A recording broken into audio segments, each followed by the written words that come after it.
Welcome to Luca and Miguel. Enjoy the video. You start by cleaning the area and brushing hairs up so you can see individual strands clearly.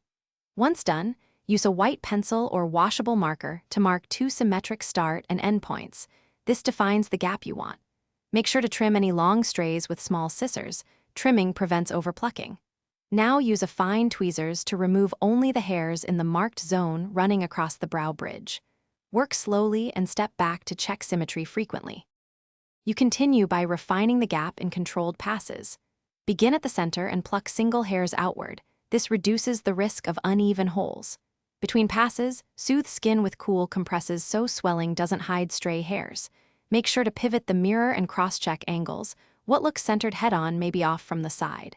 If you need precision, use a thin eyebrow razor for soft blending rather than removing more hair.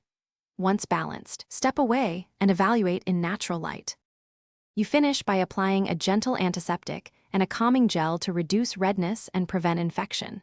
Then use a pencil or powder to blend edges and create optical symmetry. Short upward strokes mimic hairs.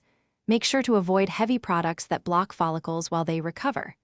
If you notice overplucking or patchiness, stop tweezing and use a growth serum or castor oil. Give it 4 to 6 weeks. If uneven regrowth persists, consult a professional for microblading or corrective. Thanks for watching and please subscribe.